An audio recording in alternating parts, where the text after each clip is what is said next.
Coming from a rather large family, working in childcare and nannying for a few years meant that Bethany was sure that she wanted to be a mom one day. But she had plans before having children. She planned on getting married and doing a road trip around Australia. But that all got cancelled when a global pandemic hit.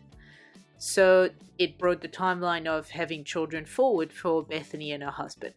They ended up trying, and rather quickly they got pregnant. Now, Bethany's pregnancy was going well until she had her first trimester scan, the new called translucency scan, which revealed that her baby was at high risk of trisomy 21. This is something that she and her husband had previously discussed before even having children. So when the news hit, they talked about it further and they both decided that they were at peace with the outcome regardless, and they didn't want to investigate any further to know whether their baby indeed had Down syndrome or not. With their decision made, Bethany felt like her decision wasn't being respected because she felt that the hospital and other medical staff were pushing her to actually get answers and to know if indeed their baby had Down syndrome or not, which led to Bethany having to advocate for herself to have her decision respected by medical professionals. In this episode, you will also hear about how Bethany prepared for her labor. So Bethany describes herself as a planner, and she said that for her, knowledge is power, and she needed to inform herself as much as she could, to the point that her husband sometimes felt like she was maybe doing too much research. And for her, knowing as much as she could was a way to feel prepared and not have any surprises, which she did say that even though she had done a lot of research, there was still some things that she didn't know about. And finally, in this episode, we chat a lot about mental health. So for Bethany, going over her due date and having the hospital pressure her into having an induction was mentally draining. All of that while she's waiting for her baby to be born and had to refuse to be induced twice. And then after her baby boy Flynn was born, she realized that she didn't feel quite right, even though she, as a first-time mom, she wasn't sure whether what she was experiencing was normal or not. So Bethany just tried to reach out and get as much help as she could, and she organized a lot of support both from medical professionals, which sometimes she had to wait to access those services, but also from family and friends, so she didn't feel so lonely, and she had people to talk to and people to help validate her and validate that she was doing a great job indeed. I really enjoyed this episode, and I hope you will too. Bethany was both extremely funny and also really open about how her motherhood journey was. You are listening to Kapa with a Doula. I'm your host, Alicia, exercise physiologist and doula. And every week I chat with a mum or mum-to-be about all things pregnancy, birth, and parenting. The stories you will hear in this podcast are real and sometimes raw, but they are all told without any taboo. So grab yourself a cuppa, put your earphones in, relax, and enjoy this episode.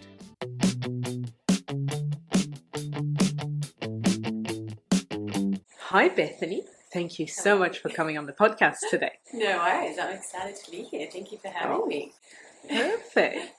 So let's start by introducing yourself. So telling the listeners your name, where you're living, and who is in your family.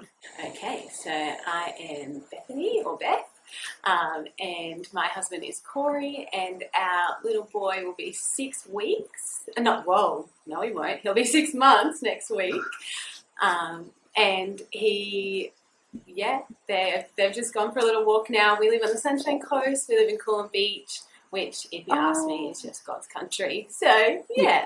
Oh, that's such a nice spot, That's actually, us. because you just by the beach, Yeah. but you're not like in Oh. the heat of Maroochydore and all of that. That's really nice. Yeah, we love it. That's great. Yeah.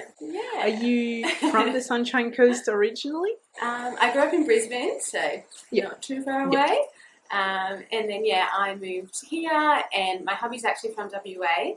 A few years ago, I went to WA just for a 3-month visit and stayed for 2.5 years accidentally.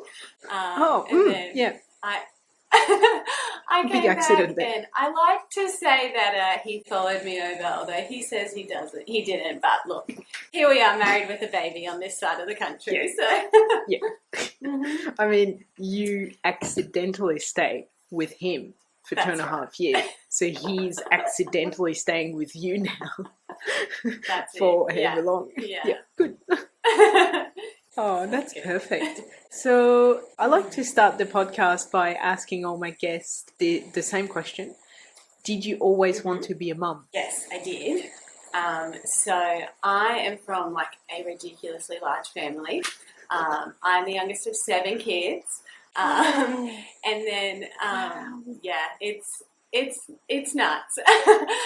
Yes. And then my my parents divorced, and they both remarried, and my mum and my stepdad are foster carers, and they actually also adopted another 7 kids that I grew up with from when I was 11.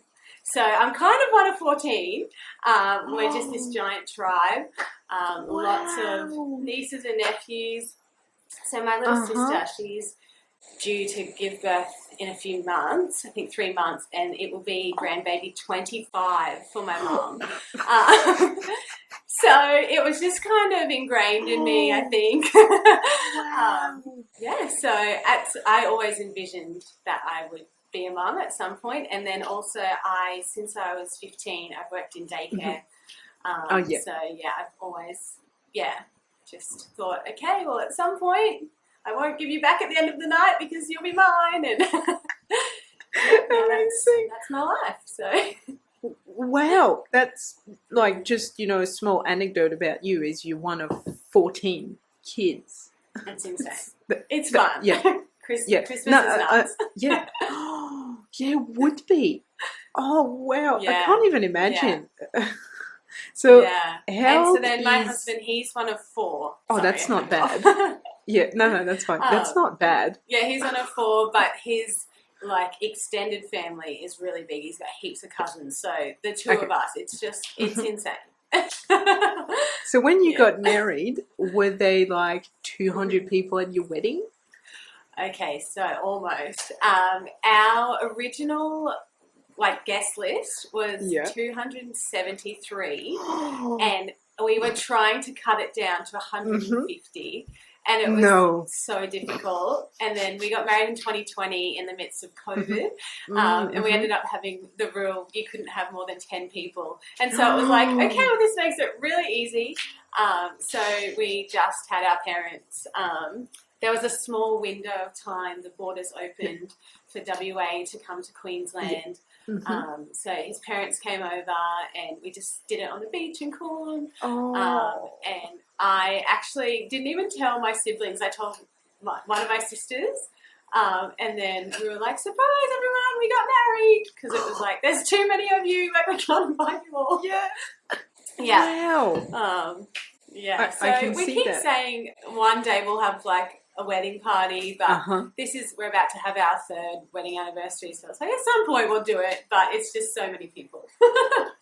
Because 273 guests is something. Trying to cut it down to 150, so you're losing 123 people. And then I think in that sense, COVID was really beneficial, because it's you can only have 10. It actually was. Yeah. So you're okay, well, mom, there goes that. his side. Yeah. Yeah. Done.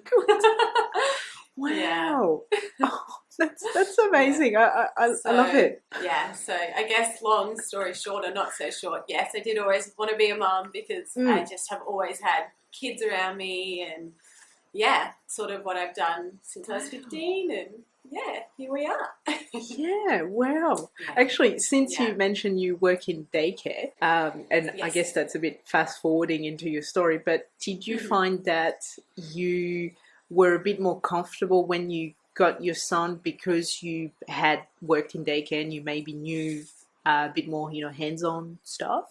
No, and that actually really shocked me. Mhm. It sounds like, I don't know, but I guess there was a part of me that was like, I know what to do, I've got Yeah, this.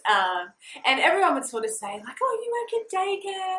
yeah. Although, in fairness, I was mostly with like the 3-year-old Oh, age yeah, group. okay.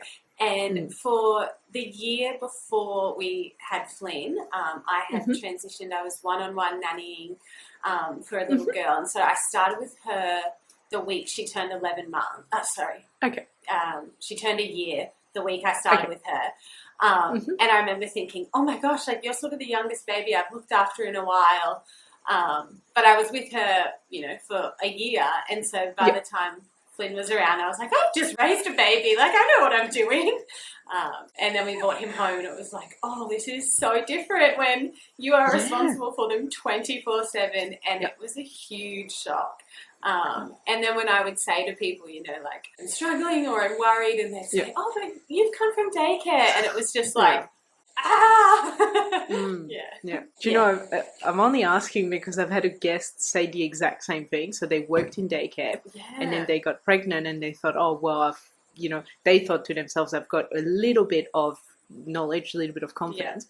And then everyone else Yeah. around them was like, oh, you've got this, you've worked in daycare, you know it all. Yeah. And same as you. Yeah. And I was like, Yeah. yeah. And I Yeah. could see that And when then my you husband trying to, was the complete opposite. He had never changed a nappy. yeah, He didn't, I think he had held a baby, but he didn't really yeah. ever like holding babies. He's like, oh, their necks are floppy. So we had the two extremes. Yeah. So funny. You see, that's so funny because yeah, you probably tried as a new mom to explain that like, well, it's all new, it's all like different, and people are like, you've got this, you know what you're doing, Yeah. like, and you're Yeah. like, no, I don't actually. Yeah. I'm telling you, I don't. Yeah. Yeah. And it's sort of like fast forwarding a bit, like we can talk about it later, but I actually really struggled like in that 4th trimester. And a lot of it, I think, came from that shock of like just Mhm. expecting like, oh, I've been waiting my whole life to do this. And then it was like, oh Yeah. my God, I don't know what I'm doing.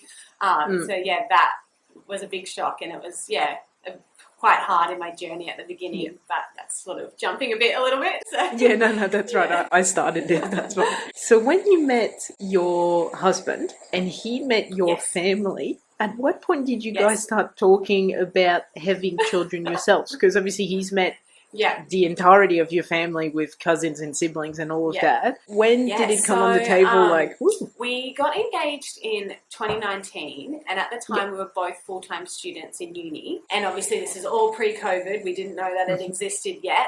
And so it was like 2019 engaged, wedding 2020, and then 2021 would be both of our final years of uni. And so yeah, then we thought, okay, 2022, when we're done with uni, let's do a big lap of Australia.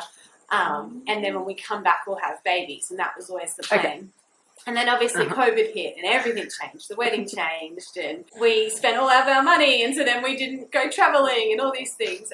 And I think it was the year, our 1-year wedding anniversary, which was also my 30th birthday. And we were going to try and have this wedding party. And again, there was still border closures and limits to things. So we just drove up north of Queensland. And I remember saying to him on the way, like, I'm really sort of like grieving that we're not having our trip.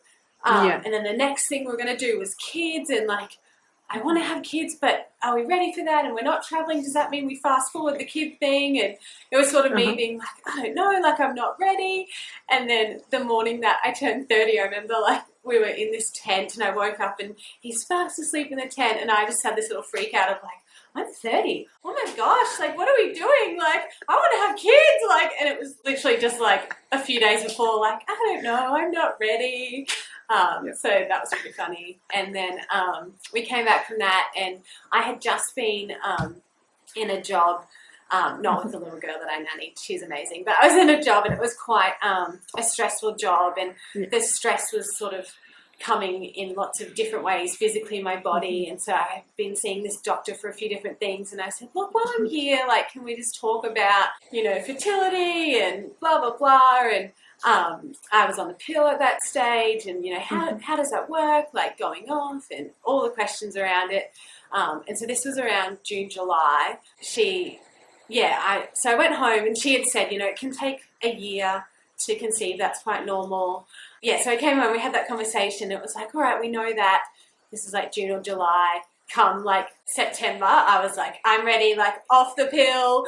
And then October, I got my period, and it was like, okay, great. Now I can sort of track this. And then November, I was like, I'm feeling awful. It must just be because I'm off the pill and I'm getting my period again. Like, I forgot what that felt like. And then I took a pregnancy test, and it was like, oh my gosh, like I thought we had 12 months, like it's been 2. But yeah, I'm very grateful as well, because I know that that's not everybody's story, and we're very fortunate in that.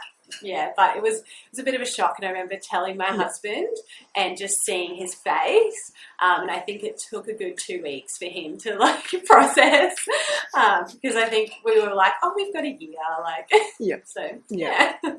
and see, that's exactly what I was going to say. I was going to say, yes, for some people it takes 12 months, or it takes longer even.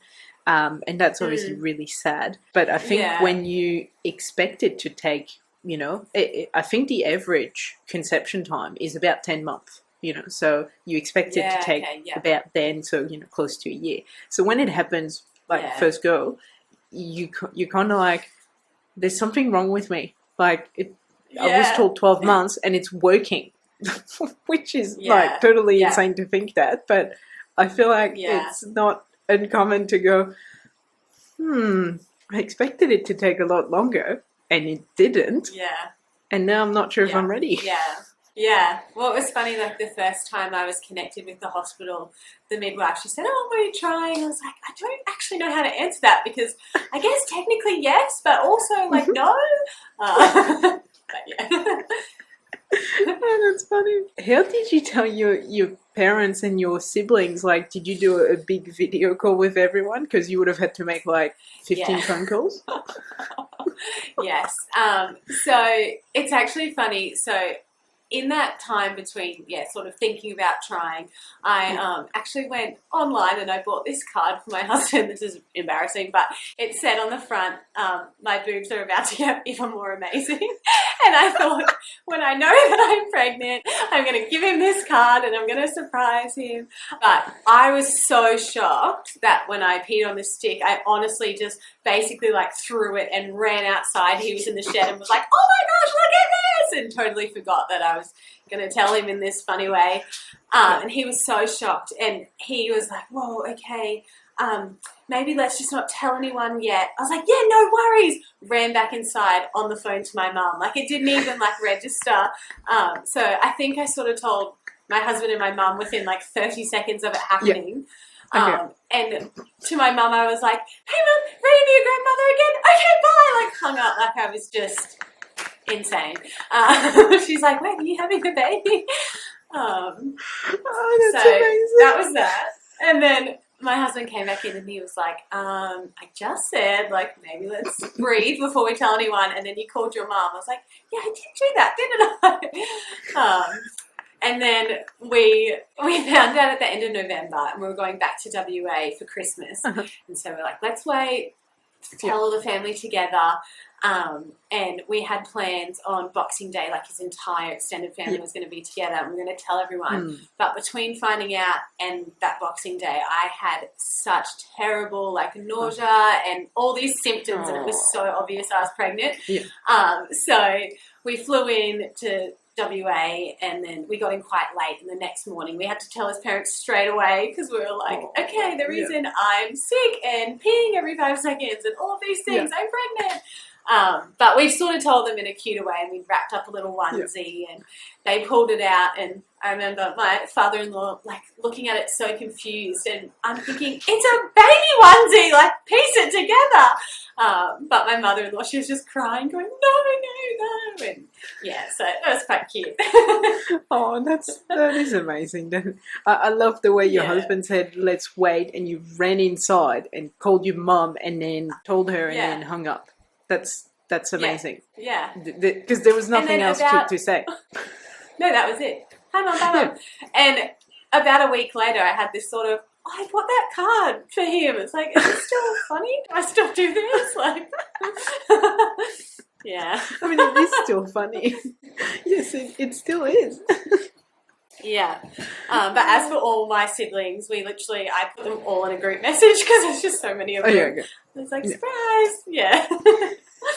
Yeah, that's probably easier because at this point, like, what, you're going to make like 14 phone calls? Oh, yeah. It's a bit of effort.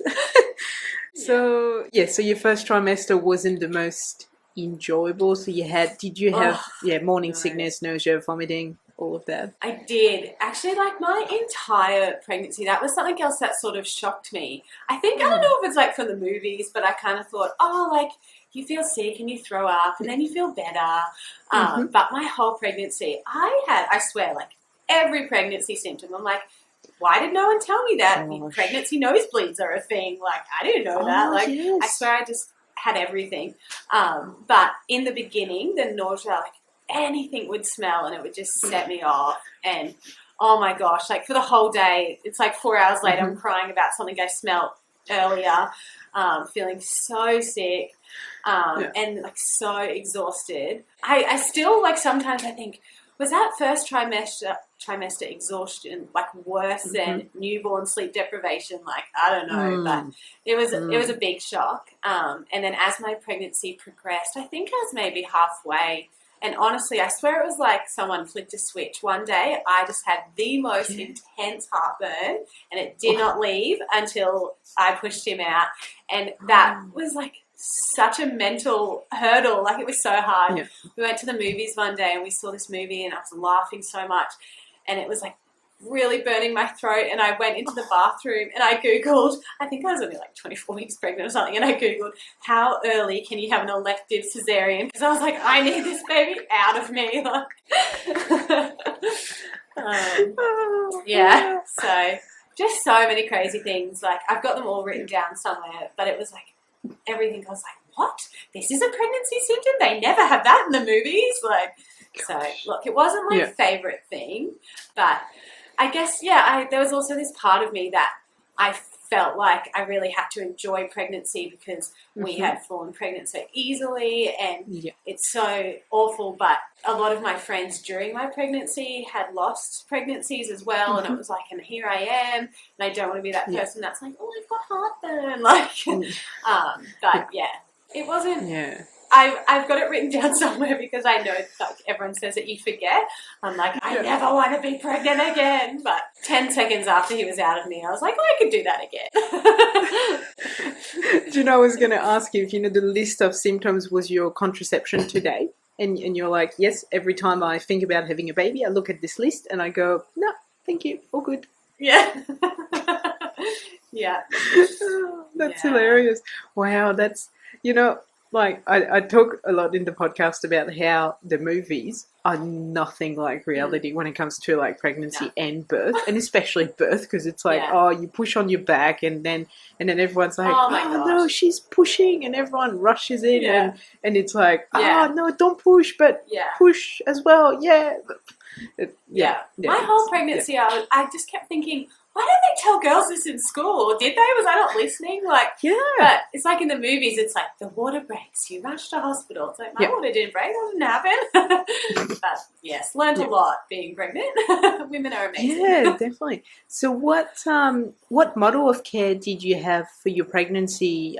Did you know what options were available near you? In some ways, I feel like, like going into it, I just said that I was like, I knew nothing. But in some ways, I feel like I knew a little bit more than my other friends who are pregnant, because a lot of like my sisters have babies, and my best friend, she's a midwife, and she's got a little girl who's 3 months older than our little boy. So we were sort of going through it together.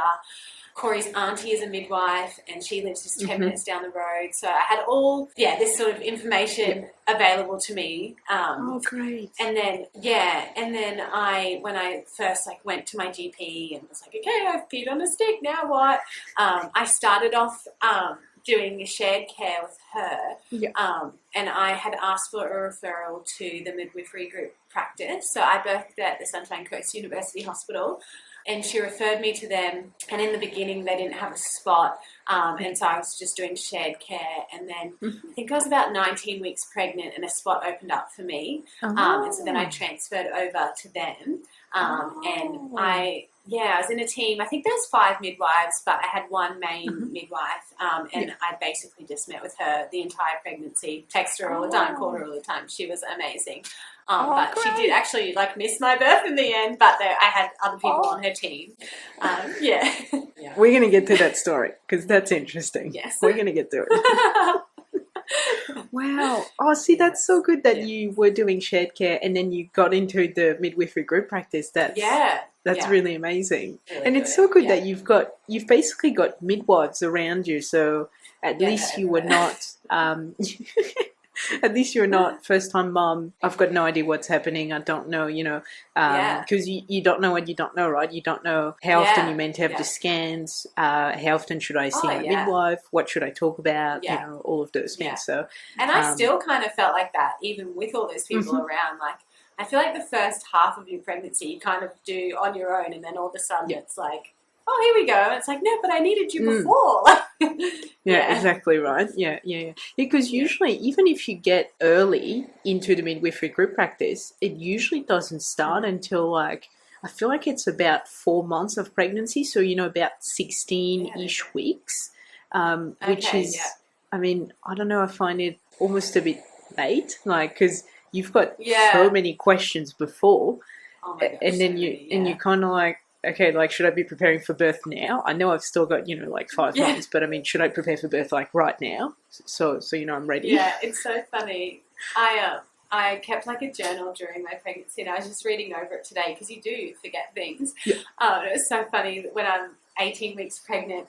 I'm like, I'm feeling so stressed about, we need to get the room ready and we need to get this ready. And I was just laughing oh my gosh, we had so much time. I was fine. But you do go through those things, and it's who do I ask? What am I meant to be doing? I feel like that's every first-time mom. We just go, oh, I'm running out of time. And then you get to you get to 37 weeks and you're like, oh, baby could be here now, And then they don't come until 40 or 41 weeks. And you're like, or 42. So 4 weeks ago I was like, oh yeah, baby could be here now. I need to rush through this and clean the house and stuff. And then you're like, I know. Okay, I'm so bored now because I've done everything and baby's still not here. Well, did you do any birth education? I know, you've got heaps of midwives around you, and you kind of, you probably knew things because, your sisters had been pregnant and they maybe talked about their birth and their birth plan and stuff like that. So did you do any birth education yourself? Yeah, so originally I was just going to do what the hospital had organised, and at the time that was all online. And then one of my good friends, she's got 2 kids, and she gifted me, she said, oh, we did calm birth classes and it was so amazing. She said, we'll pay half if you want to pay the other half. And I was like, oh, it sounds like a little bit hippie. And I am so glad I did it. It was amazing. And now, any of my friends that are pregnant, I'm like, you should do calm birth. And so once I started, after we did that, I sort of got a little bit obsessed. I'm quite a planner, and so any resources I could find, I read books, I listened to podcasts, I was following Instagram pages and YouTube channels, and my husband would always say, I think you've done enough, and I was like, it's never enough. I think there was that feeling of I don't want to go in and wing this, education is power, but then I do also think there is sort of maybe a bit of a line of okay, am I am I obsessing over this really? But there was, I did all of that, and there was still things I came home and felt like, what? Like, no one told me about this. So I don't know. And I think, that's why midwives study midwifery for 4 years, right? Because there's probably a lot to learn in terms of, the human body. But I mean, when you're a first-time mom and you're thrown into a pregnancy, yes, knowledge is power, and you definitely want to have knowledge so that if the hospital suggests anything, or they say, oh, we want to induce you, without saying why, you can kind of go, hang on, why do you want to induce me? And what, I know what an induction is. Why is that relevant right now? So yes, I think it's always good. And for some people, that's the way to be prepared. It's to read as much as you can, so then you feel confident as well, because that's a huge thing in birth. You need to be confident. You need to trust your body and trust, that, everything's happening and it's working for you and helping you. So, I don't think you can read too much, and I think if it helps you to prepare, then so be it, right? Yeah. And I really don't like doing things for the first time, and obviously I'd never given birth before, so I was like, I feel like if I just know everything, like I'm prepared for anything. And I was sort of thinking like, okay, worst case possible, and then it will be better, which it actually was. But I did as much as I could, I guess. And calm birth classes were really great, and they're really great for my husband too. Nice. And sometimes, like, I think he sort of remembered more than me, and so I would definitely recommend that to anybody. There you go. Nice. Yeah, I've heard a lot of good things about calm birth and hypnobirthing classes, and I've only ever heard positive about it. I don't think I've ever heard anyone say, "Oh, I regret doing this course," because I don't think you do actually. Even I've heard of people doing it and then having a C-section, so an unplanned C-section, and they said the breathing and all the coping mechanism actually helped in terms of keeping themselves calm and keeping grounded and not panicking, essentially. So it's definitely got benefits regardless of how your birth unfolds. I still use the breathing exercises. There you go. See, there you go. I still use them. Yeah. See, that's amazing. Oh, nice. Yeah. So how did you feel in your second trimester? So is that when you regained a bit more of energy in that? Yes, I did. So we had quite a lot of scans in my pregnancy. Okay. So when I first got my bloods done, they called me and they said, oh, your HCG levels are really high. Either your dates are off or you're having twins. I was like, oh, my God. And I was like, well, my dates can't be off because I had my period 4 weeks ago. And I really hope I'm not having twins because, like, that's a lot. So we went and had a early scan at 6 weeks. And then we went over to WA, and I don't know, maybe they just didn't look at my scans quick enough. I don't know, but when I was 8 weeks, so there'd been a 2-week wait, they called me, and I was in WA. They called from Queensland, and they said, oh, there's something that's come up on your scan. It looks like you might have like an ectopic pregnancy. And I'm thinking, wouldn't I know? Like, I've heard that's really quite painful. And we were up north in WA in Karratha. There was like this tiny little hospital, and I'm like, hi, I'm from Queensland. I feel fine, but 2 weeks ago it looked like I might have, like, I don't know. So we just, there's so many scans and things. But my 12-week nuchal scan, it came back. They called me, and I remember it was a Friday, and my husband's a school teacher.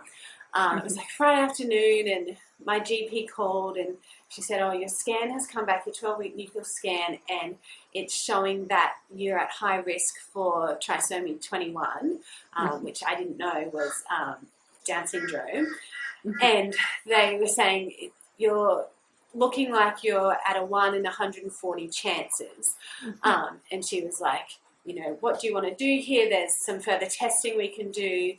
We can look into termination. Like, it was all this information then and there And it was like, whoa, oh my gosh, like, I need to call my husband. He's at school. Like, can you give me 5 minutes?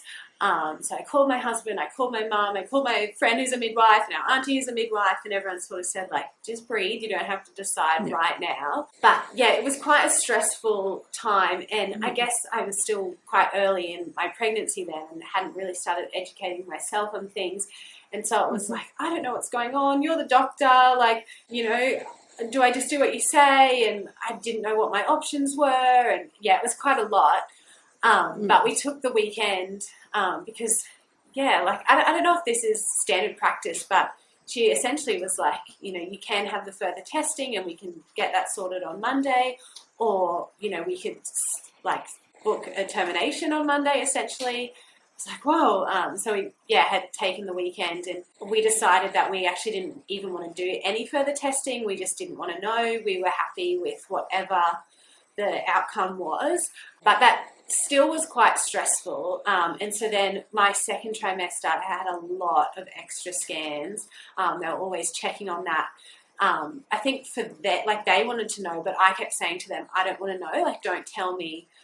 So I'd go to these scans and then go home. And so, yeah, there was a lot of mental load around my second trimester, well, the rest of my pregnancy, really. Wow, that's... I don't know what to say, really. Yeah, no, you've said it all. It's and this is something we spoke about when we last called, actually. The fact that you and your husband were obviously happy regardless of the outcome. So, you know, you decided to not have any further testing. That's your choice. And then it sounded like the hospital really needed to know whether your baby boy had trisomy 21 or not, which, why does it matter if, you know, if it doesn't matter to you and he's healthy, then why does it matter to the hospital, really? That's because it's obviously, as you said, it's putting a lot of mental load on you.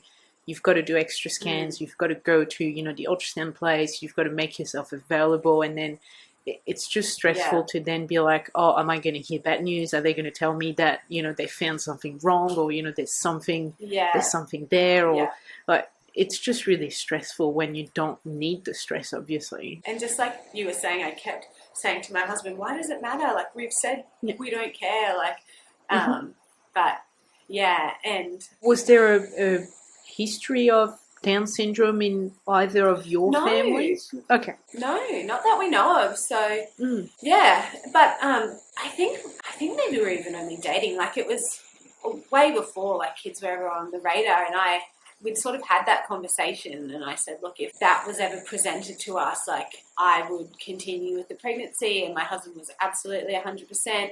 And so it was almost like we felt like, okay, 1 in 140, to us, that's not a huge number, but I guess to other people that might be. But we were talking about it even just earlier today, and it was like they could have said to us, it's a 100% chance. And we were okay with that, but it was like they weren't okay with that being our answer. And I remember saying to my GP, like, you know, I don't want to know, I don't want to do the testing, like, this is what we've decided. And she suggested to go off and get some counselling from, like, a specific group, and I won't name them because I don't want to name and shame, and they were, sort of more pro to terminate the pregnancy. Okay. And I said to my husband, like, okay, they're giving me all this support for that, but just say I did, are they going to give me any support for a termination, or is that like, okay, see you later, goodbye? So there was this, it felt like a bit of pressure, but by the time it was, you know, we're in the 3rd trimester, it really wasn't like a thought for us anymore. We were just ready to meet our little man, which we didn't know we're having a boy. So wow, that's insane. You know, that you're presented with this situation of, you know, your boy's potentially got Down syndrome, and then you're both on board regardless of the situation. That's fine, and then you're almost pushed to have a termination. You don't push someone to have a termination. You present the option. When they decline, you don't present the option anymore because they've declined, you know. Yeah. Did you I feel like at also this point... I should say he does not have Down syndrome. Yeah. Like, I forgot that fact. Yeah, no, that's right. I was going to get to that too. So it's interesting that all the tests showed that, you know, there was a high chance, which doesn't mean it wasn't 100% chance, as you said.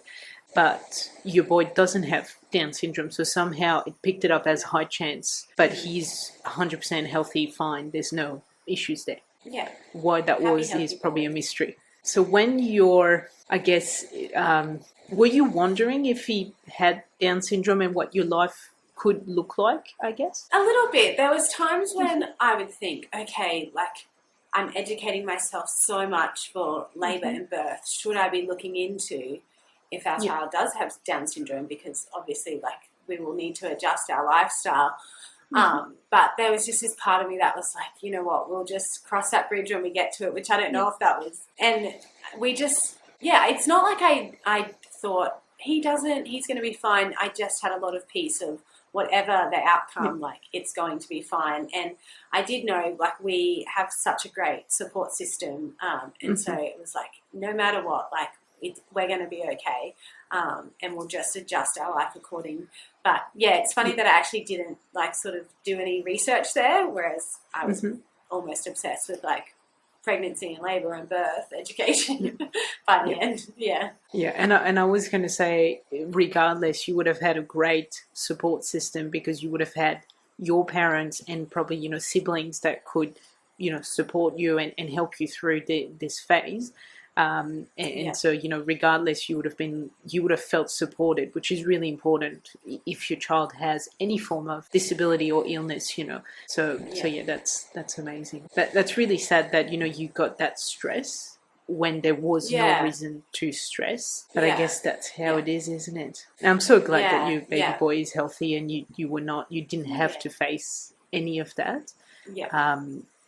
But yeah, that's, you know, you, at least I think you were prepared in a way. At least you said, we're going through with the pregnancy regardless. So that's, in a way, that's being prepared. And then you were prepared to make adjustments as needed as the situation arose and as things changed, I guess, for you. So you were prepared. And so now let's talk about your birth preparation.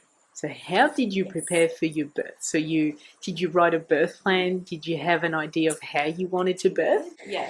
Even that is funny. Like, when I first fell pregnant, I almost don't even want to say this because I know, like, mums listening are going to be like, oh my gosh. But I was thinking, just cut me open because that's so much easier. I now know that is not so much easier. And so I sort of started there. It was like, just come here and get the baby out of me. It was like, oh my gosh, okay, I've got to push a baby out. I'll do all the drugs. And then it was calm birth classes, and it was like, no, I'm ready, drug free, I can do this. I did the whole roller coaster. But I had written a birth plan. I called it my birth preferences because I knew, I was like, everything goes to plan in labour and I need to be okay with that. So we sort of had our preferences, and we had gone over them with our midwife like a lot earlier. Yeah, and it was essentially at that stage I was all geared up. I wanted no medication and even no intervention. I'd said like no checks. I didn't want to know how fast like dilated I was, all these things. And I had even made a birth preference for in the case of if we had to go to an emergency cesarean, like what I wanted that to look like. So I was, I guess, as prepared as you can be. Like I said, like birth doesn't go to plan. But we actually ended up going over our due date. So he was 12 days late. And in that time, I felt like it had taken me 9 months to like get to the point where it was like, okay, I'm ready to give birth. I can do this. And then in those 12 days, like going over, like it's such a mind melt. Like the days felt like weeks. And then all of a sudden they're talking induction. And I just really didn't want that. And it felt like it undid everything that I had worked for 9 months. And so it's funny, by the time I actually got to labour, I did end up going into labour spontaneously the day before my induction was due. But in my head, I was like, this isn't it. Like, I'm not in labour. Like, that's happening tomorrow. I'm getting induced. And then I ended up having a check, and they were like, you're 6 centimeters dilated. I was like, I'm in labour. And straight away, the first words out of my mouth, I was like, I need to get in the shower. I was like, you need to get the epidural. And it went from this list of like no drugs to me saying you need to get the epidural. And my midwife and my husband are like, but you don't want that. I'm like, I'm in labour. So my list literally just went out the window. Wow. Coming back to your boy being your labor beginning 12 days after the due date, that's so hard mentally for you, so hard, for your partner as well, because at this point you're expecting baby like any second now. Oh yeah. And then and like you said, from 37 weeks I was like, it's go time. Yeah, exactly, right? Yeah, from 37 weeks, it's like, I could literally, like, the baby could drop out of me, like, any minute, which doesn't happen, but, in the movies it does, obviously. And so after 40 weeks, not only are you mentally like, okay, I've been waiting for 3 weeks, and it's still not happening, but also there's the hospital that's saying, we need to talk about an induction now because you passed your due date. And that is so much pressure. And so therefore that just adds to stress, and it probably stalls anything that could happen at any point. Yeah. And it's funny, from 36 weeks onwards, I was doing all the things to try and prepare my body for labour. I was expressing colostrum and doing perineal massage, and I was eating 6 dates a day. I don't even know if that helps, but I was doing it, and drinking raspberry leaf tea. I was on the birth ball, like all of it. And then, I don't know if any of it worked, but like you said, it's probably a lot of stress for your body when they're like, I think I declined induction 2 times, and then the third time I was like, okay, fine. Like, I was so scared of, I guess, like, from the education, and I listened to so many women's stories, but I was scared of that cascade of intervention, and I guess ending up in an emergency cesarean, because I know that you recover better from an elective cesarean.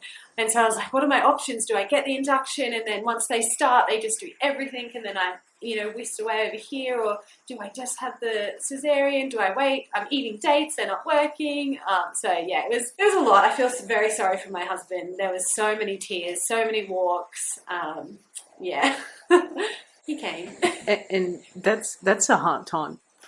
I find for me it was from 37 weeks on that, I'm ready, and then my body isn't. And I was like, why are you not ready? Yeah. Like, you've been preparing for 9 months. Like, you should be ready. Let's go. And and it's so difficult because you're doing everything you can, which is, the expressing, the raspberry leaf tea, the dates. No one's got any idea if that helps or not. That's it. You can't induce labor unless you go through an induction, and even then you've got failed inductions. So we know that labor is something that begins on its own terms or doesn't begin at all. Really, because the body's just so specific about this that even when you try and create the hormones of labor, it doesn't always work.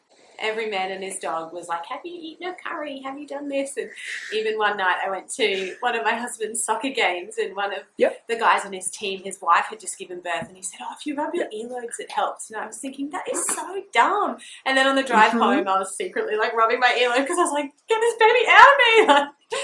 But he came when he was ready. Yeah, that's right. And that's the hardest thing, because it's like, you can repeat that to yourself, my baby's going to come when he or she's ready. But you just want them out. Like, I don't know if it's selfish, but there's so much pressure from the hospital around that due date, that 40 weeks, and it's all very medicalized, and it's like, he's okay, like, let's just wait another 2 weeks, like, and he'll come on his own, like that. Exactly. Anyways, he's here now. Exactly. But, I mean, it doesn't change the fact that after 40 weeks, somehow, baby magically has to come out, because, yes, it does increase the risks of stillbirth, but it's not a massive increase. They do say, it's a 50% increase after, like, week 41, but the number is starting with a 0 and followed by 0. So I mean, yes, it increases by 50%, but it goes from like 0.01 to 0.02. So, I mean, it's still really And small, but then the hospital spends it. Sorry, I keep cutting you off. No, They're you're the fine. things that I felt like, I had learned, I guess, to ask those questions and advocate for myself, because otherwise it is scary when they're like, okay, your risk doubles. And it's like, okay, what's the number? And then it's, things like that. Like, they say a lot and they don't explain. And for a first-time mum, and if you haven't done any education, I can see, you just sort of get into their system and you're on their clock and it's a lot. Yeah, exactly. And that's the hardest thing. It's, you obviously don't know that you don't know that piece of information, right? So then when the hospital says, oh, your risk doubles, well, obviously you're a first-time mum. You don't want your baby to die. So you go, oh, no, well, of course I'm going to have an induction, which, I mean, sometimes it is safer to have an induction. But if you've got regular checks, the movements haven't changed, there is no signs of problems, infection, preeclampsia, all of that, then you should be fine to wait, and that's where I find sometimes you've got to bargain with the hospital if you know that you can, because if you don't know that, you don't know that, right? But you can actually say, oh, no, I don't want an induction. I'm happy to do, a monitoring, a CTG monitoring in tomorrow or in 2 days. And then we can see how everything's going. And then we can, again, talk about that. But I don't really want an induction at this stage. Yeah. So you were meant to be induced at 41 plus 3, is that right? I think so. I can't even remember anymore, to be honest. My midwife was amazing, and I spent, just those 12 days just talking to her all the time, crying all the time, and, sort of got to this place. So she was actually moving to another MGP team. And so she was kind of like, you've got until Friday for me to deliver your baby, and then after that it'll be someone else on the team. And so I also had that in the back of my mind. I was like, no, which is so funny because she finished up on the Friday and I went into the hospital on the Saturday and Flynn came on the Sunday. So I think in the end, like, that also kind of weighed into it. I was like, okay, like, I'll wait to the last possible minute for induction so that I can have my midwifery on. And I think as well, like, I just emotionally, I was done. Like, I swear I just didn't sleep that last week at all. Like, I wasn't eating. Like, it was just, I was just so done. It was like, okay, like, just get this baby out of me. To the point where, like I was saying, I then switched when I was in labour. I didn't think I was, because I was like, oh, I'm not in labour. My baby's not coming. Like, that's happening at 3 o'clock tomorrow. So did you wake up in labour that you didn't think was labour? I think so. So like I said, I'd done a lot of walking, and I think it was the day before. So my husband's a surfer, and I said, you go out for a surf, and while you're gone, I'm just going to walk, and I'm going to walk this baby out of me. And then the next morning at 3 a.m. I woke up and I had quite bad lower back pain, and I thought, I've overdone it on my walk. And then I was starting to feel nauseous, but it was like, is this morning sickness? And I got up and I went to the bathroom and sort of had that big clear out that sometimes happens before birth. And again, I knew that, but I was like, I'm stressed. My stomach's upset. Like, now when I look back, it's like all these things. There was a bit of blood and a bit of mucus, and it was like, maybe could this be something? I text my midwife, and she was like, maybe we'll keep an eye on it. And then 2 hours later, I was still on the toilet. Like, from 3 a.m., I didn't move off the toilet. My husband's sleeping away. I stood up and I lost my mucus plug. And it was like, okay. So I called out to him, and this is actually really funny. Like, it's 5 a.m, he's fast asleep, and I'm like, honey, come look at this. And he runs in, and the first thing he does, he's like, oh, quick, where's the phone? Take a photo. I'm like, don't take a photo.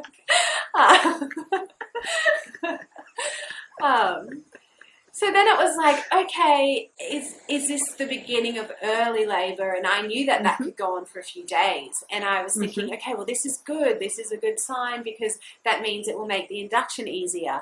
And I still didn't think, this is it.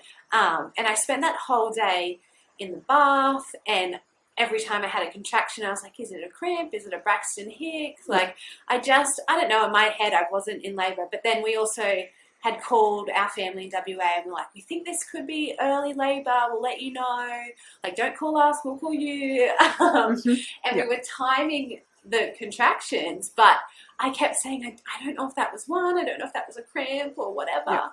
And it wasn't until, so like I said, I think it was like 3 a.m. when I woke up, and it was now probably about 4 in the afternoon. And I suddenly just got this rush of like feeling so nauseous and so anxious, and I was shaking all over. And I called my best friend who's a midwife who had just had a baby, and I told her, and she's like, Beth, I think you're in labour. I was like, no, like I'm not. And it's so crazy. I don't know. I just made it up in my head. I was like, I'm 1 centimetre. I'm only 1 centimetre. And she was like, no, like go to the hospital. And I was like, I'm going to go, and they're going to tell me to go home, and it's a 40-minute drive. And I was really enjoying our bath. And we have quite a small hot water system. And I was worried like that I would go to the hospital and they would check me and send me home, and then I wouldn't be able to refill up my bath.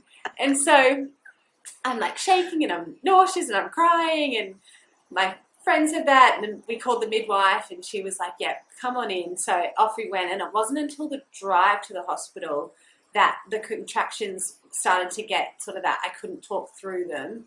But even then I thought, oh, it's just because I'm trapped in this car, I'm sitting down, like, and then we walk in, and like I said, I didn't want checks and I didn't want to know, but it was also like, well, am I in labour? And in the back of my mind, I was like, I think this is early labour. This is going to go on for days. This is great.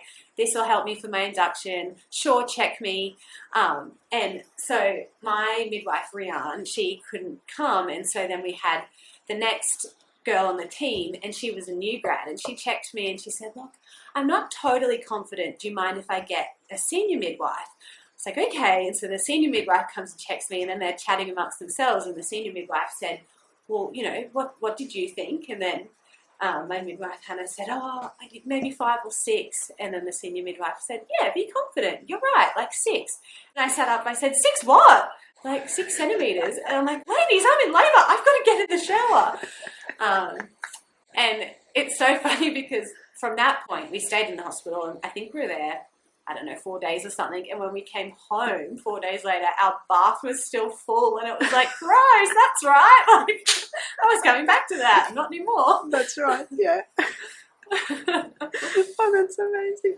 So when you told you 6 centimetres, and therefore you know you're in labour, are you feeling the contractions now? I mean, you felt them in the car, but at that point, are you like in agony right now? Yeah, it was painful, and like it was, I had to sort of stop, and I couldn't talk. But I think like just, I don't know, like mentally, like from the whole going over and deciding like, hey, we'll get induced, like I was just so in my head that it was almost like I couldn't even like think about it. I don't know, it wasn't until someone was like, you're in labour, I was like, okay, these are, I don't know, like these are painful, like it's go time. And like I said earlier, I was hoping, you know, sort of plan A was like, okay, I'm going to try for an unmedicated birth. But my Corey's auntie, who's a midwife, she was all for that my whole pregnancy. And then when I decided for the induction, she said, oh, maybe for the induction, like just think about getting the epidural. And so that was sort of in my head as well. And then straight away they're like, you're in labour. I was like, well, I need the epi. And it was like, are you sure you don't want this? And I think I was just like, that's where we're at now. And by the time the anaesthetist came, I think he took 3 hours. In that time, the contractions were quite painful, but we were doing all our breathing and our exercises, and Corey was massaging me, and there was also a student midwife in the room, and it was funny because they had asked me, do you mind if you have a student? And I said, I don't want to be rude, but I kind of don't want her in there. And they said, oh, she just needs to witness a birth. She doesn't have to touch you. I said, okay, if she stands in the corner. And then there was one particular contraction, and Corey was pushing on my back, but I also wanted someone to hold my hand, and I couldn't speak, and I looked at this woman, and I just like held my hand out, and she came over and grabbed my hand, and I remember my head being like, you're with me now. Like, so I remember that one like quite painful contraction. And then the anaesthetist came in and they checked again and they said, okay, you're at 7 centimeters. And I know it doesn't work like this, but my brain was like, okay, 3 hours ago I was at 6, so in 3 hours I'll be at 8, which I know it doesn't work like that, but that's how I was feeling in the moment. But then I was also thinking, okay, I'm at 7, like this is transition, this is the hardest part, but is this the quickest part? Like, maybe I should just do it. And then I was thinking, oh no, like I've wasted everybody's time. I asked this guy and he's taken 3 hours. Like, it was just, I was everywhere. He put it in and I'm so glad he did, because I just slept. I think it might have stalled my labor. We don't know, but I slept for 6 hours, and I think my brain just needed that after the last week. So I'm now like a big fan, because it sort of centered me and calmed me, and yes, I needed it. And I think, epidurals, they're obviously extremely safe in labor, and they get a bad rap, because it's like, if you get the epidural, then some people think it means you're weak somehow, which no, it doesn't. And two, sometimes it can stall your labor. Yes, that's true. But I think sometimes you just need to rest as well, because maybe you've been in pre-labor for days, or you've had Braxton Hicks for weeks, or in your case it just it sounded like it was a mental overload of, I'm not in labor, but actually you are in labor, and so obviously that was just mind-blowing to you. And then you're like, oh wait, things are happening, what do I do now? So that was a big shock for you, which you obviously needed something to ground you, to calm you down, and to be like, okay, yes, it's fine. And that's good that you got the epidural. I mean, 3 hours is a really long time. Obviously he was busy. Yes, you got it in the end, good. And it's good. I feel like it's good, when you get that sleep, because realistically, once you push baby out, obviously he's out, and then getting some rest is hard after baby's out. That's it was something the most sleep I'd had in a week, and probably the most sleep I've had like in the last 6 months, really. Like, okay. But so it was amazing. I got exactly. it, and I had put in my birth preferences, like, plan A, I don't want an epi. If I do, I want it at like half strength. And then they explained to me they give it to everybody at like the same strength, and then you turn it up with the button. So they gave it to me. I fell asleep. I slept for 6 hours. I never turned it up. And then I woke up. I felt a contraction in my back. And I woke up, but I still, like, I had my eyes shut. I felt like I couldn't open them. And I was thinking, I felt that in my back. And I didn't have this, like, they talk about the urge to push. But all of a sudden it was like, I'm ready. Like, it's time. And I was thinking this with my eyes shut. And then someone sort of, like, woke me up, sort of put their hand on my shoulder. And they said, oh, Beth, do you mind if we check you? We think you might be at 10 centimeters. And I said, no, I am. I'm ready. Like, it's time. And then so I don't know. Like, I don't know if they wear off, but I was feeling things, and I didn't want to give birth on my back. And I said, oh, I'm ready. Can I get up? Can I get on all fours? And they were like, well, can you? Like, can you move your legs? And I'm showing them, like, I can do it. And so I sort of, I guess, told them, I was like, yep, it's time. Got on all fours, and they were like, well, you've had the epidural, so we need to coach you in how to push. And I was like, no, like, I can feel this. And I was thinking, like, it's so funny, like, it's their job and they're midwives, but I was thinking, don't tell me how to push, like, I'm not pushing, I'm breathing my baby out. But see, that's good. I mean, yes, sometimes I've heard stories of women who get a really strong epidural, they cannot feel anything. So in that sense, coach pushing is good, because at least the midwives can see when there's a contraction. But in your case, it's like, well, I know what I'm doing. So, I mean, yes, you're a midwife, but no, you don't know better than my body, because you're not in my body and you're not the one in labor right now. So, yes, just let me do my thing, And that's something that I talk a lot about, because it's hard as first-time mom to say to, a health professional, no, I know better than you, but you actually do. Like, in as much as they've done the studies and they've done the training and stuff, they're not in your body. They can't feel what you feel. So when you feel like you're ready to push, at the moment, I don't know if you've seen it, there's this viral video going around about a woman birthing in a hospital. And basically, to describe it really quickly, she's standing up. She's telling the midwives that she's about to push the baby out. And the midwife says, "Oh, you don't want me to call Heather," and then realize that you're only 4 centimeters, which we don't know who Heather is, but it sounds like it's a midwife that comes in when you're ready to push. And this woman's like completely ignoring them. And she basically breathes twice and the babies come out. Yeah. And in that sense, I'm like, she just knew, and the midwife's like, "Oh, you don't want to call this person if you're only 4 centimeters."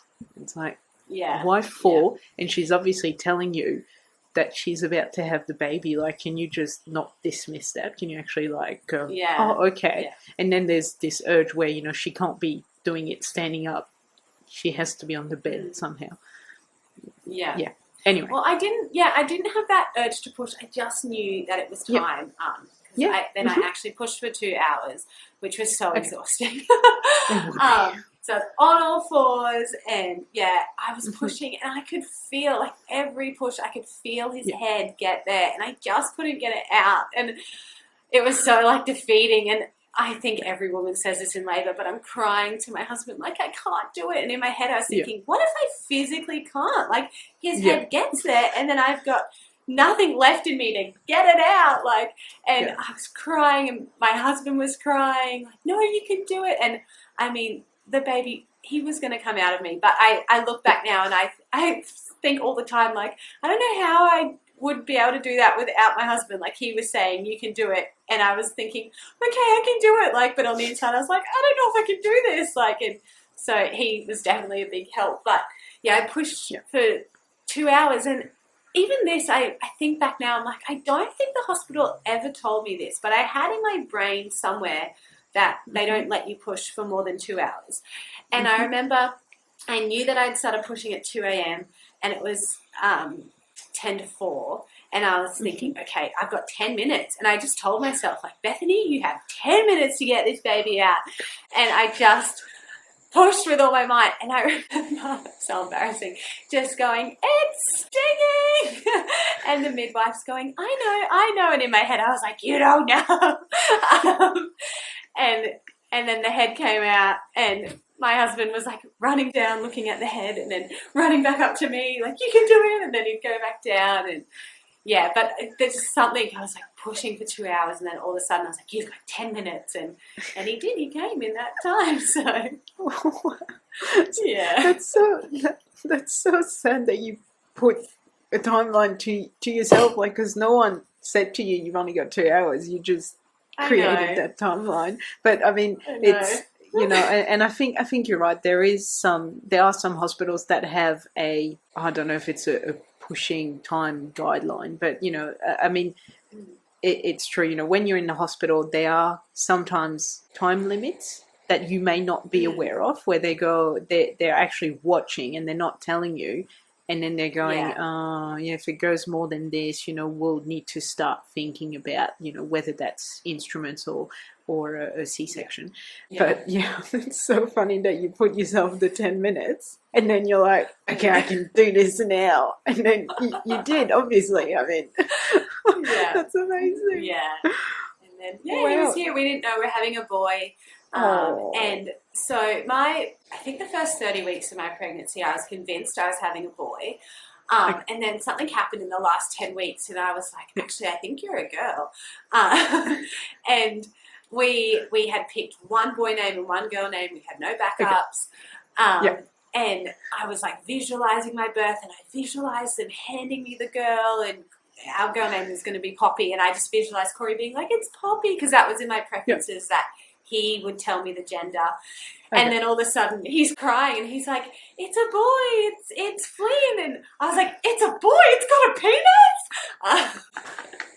They sort of passed him up to me underneath. I'm on all fours, I'm so exhausted, and I literally had to feel around. It was like, oh my gosh, it's a boy. So I was going to say, did you have to check for yourself that it was a boy? Yeah. That's amazing. Oh, yeah. Probably a really stupid question. Did you have a preference, whether it was a boy or a girl? Well, I don't know. So I was the one, when we fell pregnant, Corey said, do you want to find out? Do you not? And I said, no, I definitely don't. And he said, I would be happy to find out, but we won't because you don't want to. Which was so hard because we had all those extra scans. I was always like, when you go down south, like, tell me and I'll shut my eyes. And I actually did one time, someone said he, but they covered themselves up and they said, oh, sorry, I just always say that. And I just believe it. Anyways, and then, sort of those last 10 weeks, I just thought it's a girl and I visualized a girl. And like I said earlier, I was nannying for this little girl and I just love her so much. And I just spent a year with her and I was just thinking like, this will be so beautiful. And so in some ways, I think I did have the preference, but I don't know, it's like you don't want to say that out loud, especially because I had a boy.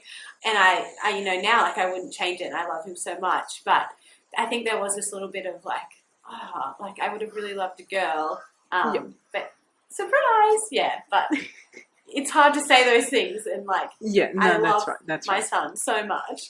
No, that's right. And look, I probably shouldn't have asked that because I did. No, that's fine. Actually. Yeah, I think it's so taboo to say, oh, I really wanted a girl and I got a boy, and it doesn't mean that you love your boy any less. Like it does not mean that at all. It just means, and it makes sense in your story that you were nannying this little girl, so therefore you're doing girly stuff with a little girly toddler. So it kind of makes sense in your story that you were like, oh, I could see me doing this with my own girl, and that's it. And in saying that, some girl like toddlers grow up to not be any girly at all. They just grow up to be tomboy is the term, but I don't like the word tomboy. They just grow up to not be girly. There you go. No, that's it. So well, we still see her now. Like her name's Eden, and Flynn and Eden have little play dates together, and she calls him Baby Queen, and it's all very cute. No, that's so cute. Oh, amazing. So how was did you want to breastfeed Flynn after he was born? Yes, I did. So that was one thing that, and I don't know where that came from, but I was almost like, okay, yes, this is plan A for the birth, but I don't care how it happens. If we have to have a Caesar, that's fine. But the one thing that I really wanted was just to at least give breastfeeding like a decent crack. And then he came out, and I think because he was overdue, he had quite a lot of the like fluid inside him, and they put him on my chest, and he sort of had like a little bit of a try that first go, but like I said earlier, I'd expressed all of that colostrum, and we ended up Corey would feed him the colostrum through a syringe. And the first 25 hours, he was just throwing up the liquids. It was so awful to watch and to hear. We were just feeding him the colostrum. He wouldn't latch. And so I was sort of trying to feed him, and the nurses were coming in and trying to express. And so it was a bit rough in hospital.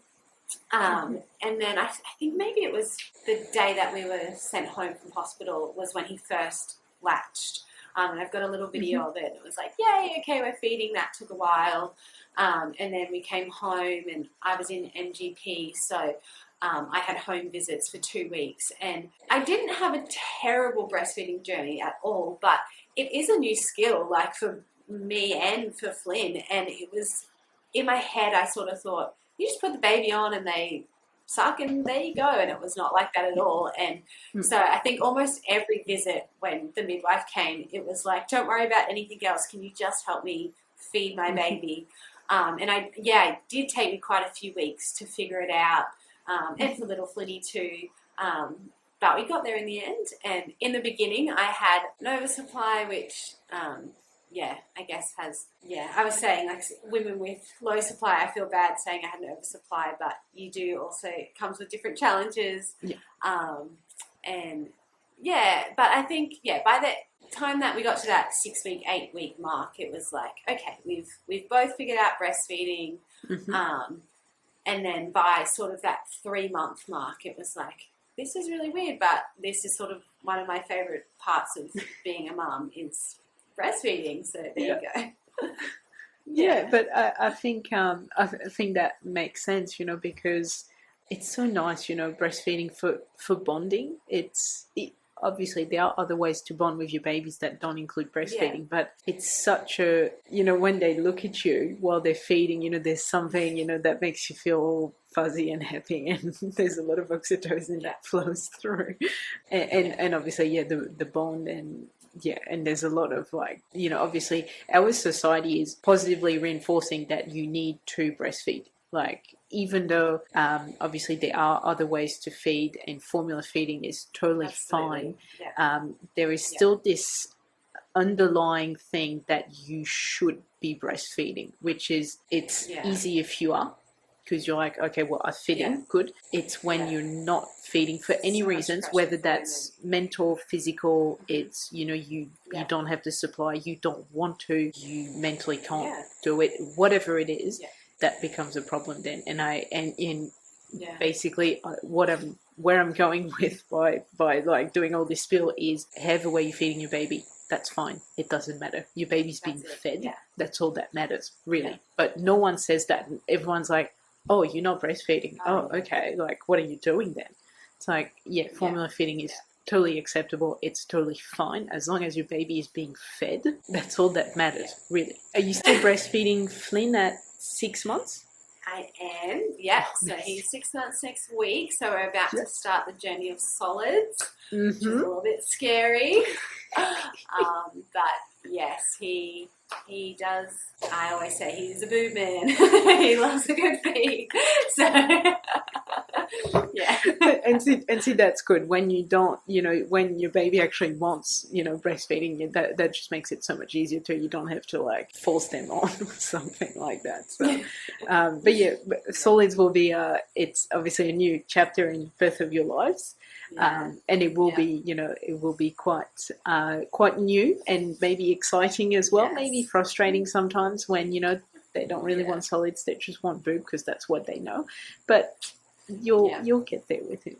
How did you feel mentally, when you've always wanted to be a mom, you've worked in daycares, you've nannied. How was it like when you got your own baby? It was such a shock. And I think everything that was told to us in pregnancy had sort of laid this foundation of worry, and then that going over my due date, that really like messed with me mentally, I think more than I realized. And then, like I said, those first 25 hours in hospital, like feeding him through the syringes and just watching him cough up all this stuff, and it was just like, I think I had quite a positive birth, but I do feel like I have a little bit of trauma from that first 25 hours with him. And then we brought him home, and we're trying to do everything that the books say and like swaddle him, but he actually hated swaddles, and lie him on his back in the bassinet, but he's just lived inside of me. Of course he wants to be on me, and so that first night at home as well, like none of us got any sleep. And we ended up the next morning calling Corey's parents that live in WA, and we were both just a mess of tears. We were like, please just get on a plane. And they did. They were amazing. They were here 2 days later, and pretty much my mother-in-law just kept me alive so I could keep Flynn alive. But I was thinking, okay, like I know about the blues, and I'm tired and I'm sleep deprived. Like that's obviously what this is. And I messaged a friend on day 3, and I said, look, I think I've got the blues. Like, do you mind coming over and just talking with me? And Corey slept, and I just sat there holding Flynn, just a sob of tears. And I was thinking, this is all really normal. And then as time went on, it was like, okay, is this normal? And I just did not feel like myself. And I've always, I guess, maybe been a little bit of a worrywart, but I wouldn't say like I've ever had anxiety or anything. And I didn't feel like myself, and the days turned into weeks, and I just was always crying, and I didn't have that depressed feeling. It was worry, it was anxiety, and it was intrusive thoughts, which I didn't really know about, and I felt like I had no mother's intuition. And when he would cry, it was like, what do you need? What do you want? I don't know you. And then I would spiral. Is that because I got the epidural? Is that because I thought you were a girl? And it was really not nice. And then all of that was compounded by like but I've worked in daycare, I'm a nanny, like I should know and I don't. And I would say to people I'm struggling, and then would say, oh, but you've worked in daycare, and it was just like this dagger like going into the wound. And it was really just a shock. One, bringing a baby home is a shock, and two, just not feeling like myself. And I kept saying to Corey, like, I'm worried at how much I'm worrying. Like, I was feeling anxious about feeling anxious, and it was like, are you worried about me? And I didn't want to leave the house, and I couldn't sleep, even though I'm so sleep deprived. And when I had a moment to sleep, it was all these things. Like, I look back and it's all there. And I was actually looking just before, like I journaled all through my pregnancy, and I found this little list. It made me so sad, and it was people that I felt comfortable to come over and see me and to hold Flynn, and there was only 5 people on the list. And it's like, that was where I was at mentally. It was like, I don't want anyone to hold him, but I don't want to hold him because I don't know what he needs. And so at 3 weeks, I said to Corey, like, I don't feel okay. And we went, I called the Child Health Access and went and saw one of the nurses, and I just sobbed, and I just said, like, something's not right, like I'm not me. And she gave me the Edinburgh test, which I think tests for postpartum depression. And I scored 27 out of 30, and I just cried and cried because it was almost validating. It was like, okay. But then I also thought, I don't feel depressed. I'm so anxious, like. And then on the walk home, I said to Corey, like, it's nice to feel like, okay, like I'm not going crazy, like, but now it's like, whoa, what do we do with this? Like, I was really good at reaching out early. Like, I contacted midwives and any free public services that I could, and we told close friends and family. But even now, like, I actually haven't shared any of this with my mum or my mother-in-law, so when they hear this will be the first time they hear. But yeah, and until Flynn was 10 weeks old, Corey and I had set up, because Corey went back to work when Flynny was 3 weeks, we set up like a little bit of a roster where I would have each day a friend come over or a midwife come over or whatever it was, because I just didn't want to be alone with him. And it was not, I never had those thoughts of I'm going to harm him. It was just, I was so overwhelmed. And I had anxiety at night for feeding, and then I had anxiety in the morning for Corey to go to work. And I just had this roster, and it was like, it's okay because at 10 o'clock this person's coming, and at the end of every day I would cross it off like, okay, we've got through that one, we can get through another one tomorrow. And yeah, it was a huge shock to me. And I had heard about postpartum depression, but I hadn't heard about postpartum anxiety. And I'm so sorry to hear that you went through that, because it's so hard. As you said, you know, it doesn't matter that you've worked in daycare and you've done nanny, you know, that's not the same as having your own kid. When you bring a newborn home, regardless of whether it's your first or it's your 5th, it's going to be different. Every baby is different anyway. So even if you've got experience, and I'm sure your mom could probably say, oh yeah, you know, you were different from, you know, your sister, for example, you know, she could probably say that. And it's so hard. Caring for a baby is so hard because they can only cry. That's all they can do. They can't move. They don't have conscious control of their limbs. Everything is new to them. They've never been in this world. It's bright, it's loud, it's different. They don't get fed on demand. You know, it's not as warm, you know, all of those things. And so it's a big shock to them. It's a big shock to you and Corey, obviously. And then, you know, you've got the hormones, you've got the sleep deprivation, you've got the overwhelm. You're like, oh, I have to like keep this baby alive. That's really hard. It's so hard. And I'm so glad that you reached out early, because it's something that's so hard to do. Sometimes it's hard to identify that what you're feeling is not everyone's reality, because that's the trap.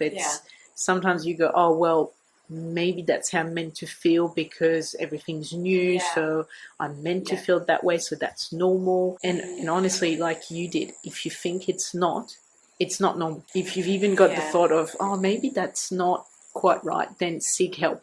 Doesn't matter. You're not wasting anyone's time, because it's always good to just check and express what you feel and talk about it. You're never going to waste anyone's time. It's not going to harm you to talk about your feelings.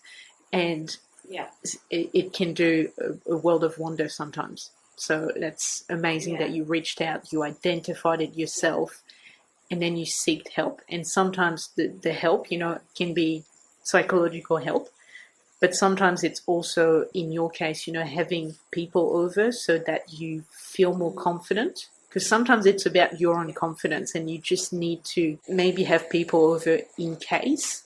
And then that helps you to build the confidence as a mom that you can indeed take care of Flynn, on your own without any help. But sometimes just having someone there reinforces that, and that's what you need. Yeah, absolutely. And it is, it's so easy to say like, oh, I just reached out. Like, I know that is the difficult part for some people, but I just knew, like, I had never experienced that before, and I just knew it wasn't me. But you're right, there was that thought of, well, is this the hormones? Is this normal? Is this what everyone feels?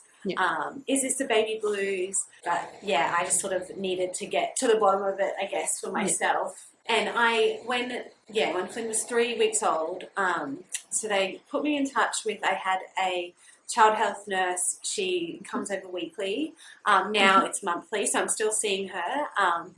And then she referred me to see a psychologist, and I've just started last week. So he's about to be 6 months. Which is really good, but the public wait lists are quite long. And it was almost like I got to that appointment and I thought, well, in the beginning, like, it was crippling and it was all day. And like, the first time I left the house, Flynn was 8 days old, and Corey was like, why don't we just walk to the end of the driveway? And I did, and I burst into tears, and it was like, that was too much. So then when you're, 6 months down the track and it's not that crippling all day, it was like, do I still take this appointment? Do I need this? But I went, and I'm really glad that I did, and I'll continue to keep going because, like I said, I feel like I had quite a positive birth, but there is a lot surrounding that fourth trimester and bringing him home, and in some ways, I feel really robbed of that newborn stage, and that's the one part that it's like, okay, yes, I didn't love pregnancy, and like, yes, birth is hard, but I almost don't want to do this again because I don't know if I can go through that again. But now, like, from 3 months to 6 months, like with Flynn, like, I've loved it, and I can do that again. But it's like there's so much fear around going through that newborn phase again. So, yeah. Yeah, and I think, and I think that's something we spoke about. It's obviously, it's such a shame that the wait times are this long, really. I mean, I'm sure it would be longer in other states, but 6 months is such a long time when you're a new mom and you just need the help at 6 weeks max, you just need the help that early, and it's such a shame that it's not available or it's not available publicly funded, which, it adds, it's another talk there. Yeah.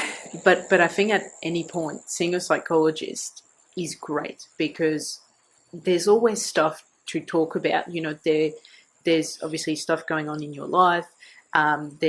Sometimes there is debriefing is good of pregnancy, birth, and also as you said, your hospital stay, your first 3 months with Flynn.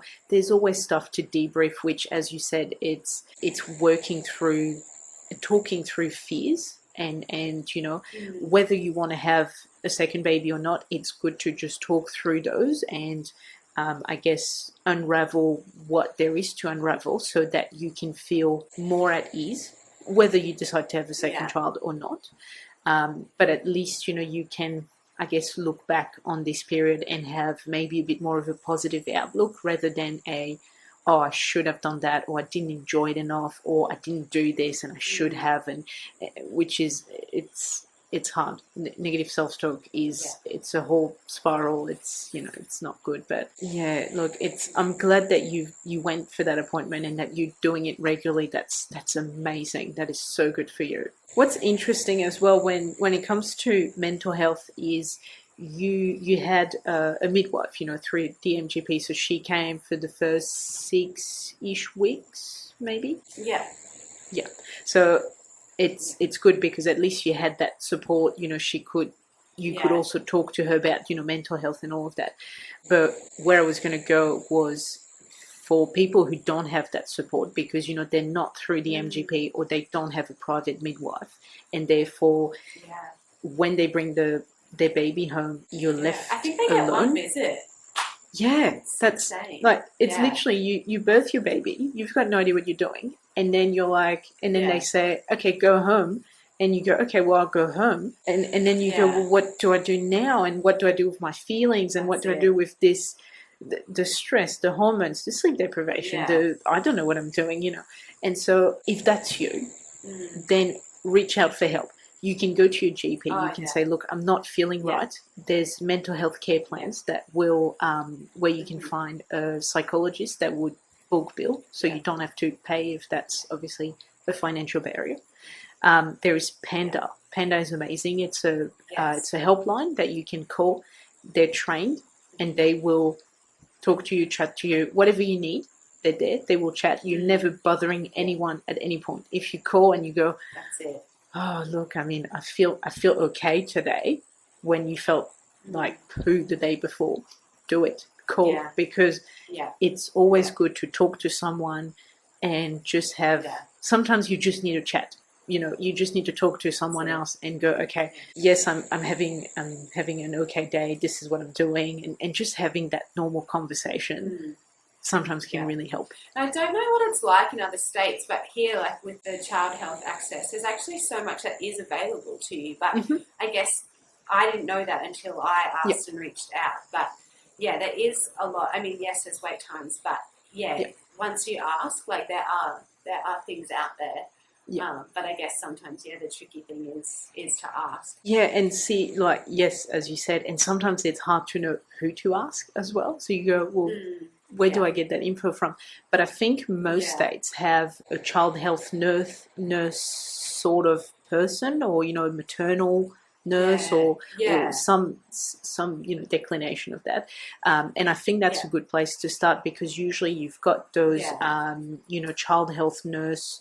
They're at a community centre, or they go there every week or every fortnight, and they're usually a drop-in clinic type thing, and so you can go and you can ask any questions around breastfeeding, feeding, gas, poopy nappies, and also talk about your mental health, because something that we forget is when we have a baby, we focus on the baby. So we go, oh, the baby's got gas, the baby's got this, is my baby feeding enough, blah, blah, blah.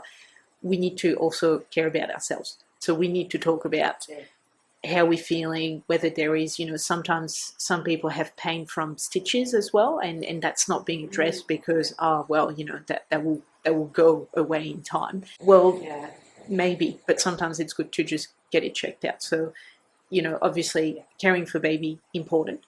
Caring for mom, super important, because a mom cannot care well for baby if she's not well. Yeah. So physical, mental health, let's care for baby, let's care for ourselves too, and let's prioritize our mental health, our physical health, and let's reach out for help too. Yeah, sorry, I just used you to just say whatever I had to say. I love it. Preach it. Oh, that's amazing. It's been so good. This episode's been so good. It's been both extremely funny and just so good to talk about important topics. And I'm so glad that you're getting the help finally that you need, and baby Flynn is healthy and happy, and you're feeling better, more confident. That's so good to hear.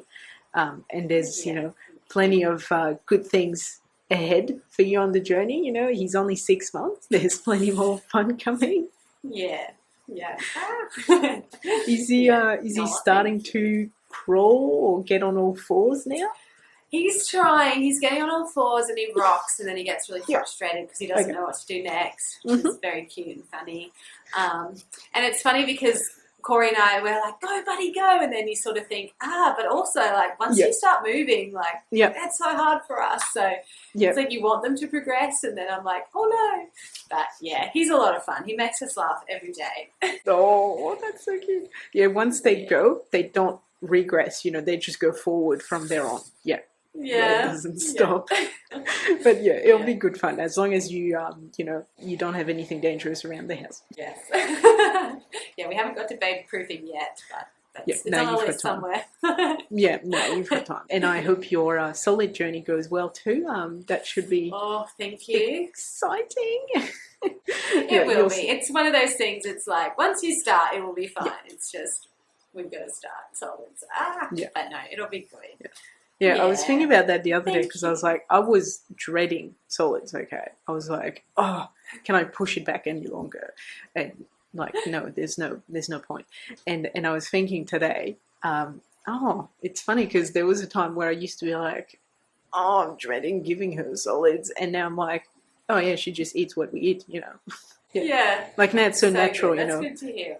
But day yeah, there was it'll just be, yeah, it'll just be natural. You'll just be like, oh, like you get a serve for yourself of, like, I don't know, shepherd's pie, and then one for Corey, and then it'll be one for Flynn. It'll just be obviously a smaller serving, but you'll just be like naturally just dishing up 3 plates, like, you'll get there. It's like I was the same too. I was like, oh, what am I going to feed her? And, is she going to be okay? And is she going to be allergic to stuff? And like, you just got to try it. You just got to start. Once you start, it's like, okay, I'm doing this. Yes. There's a lot of reinforcement in motherhood where you're like, I'm doing so good. I gave her a pear today. I'm doing so good. Yeah. Thank you so much, Bethany, for coming on the podcast and telling your story. I've enjoyed it so much. It's been so good. Thank you. I loved it. And thank you so much for everything you've said. It's been so good. All right. Love it. Well, thank you. Thank you for listening, and I hope you enjoyed this episode.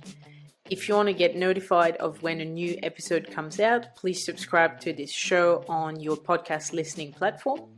Also, I would really appreciate it if you could leave me a review on Apple Podcast or share this episode so that other moms can find it.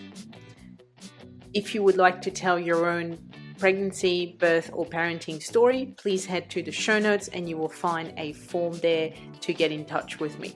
Again, thank you so much for listening, and I will be with you again next week for a new episode.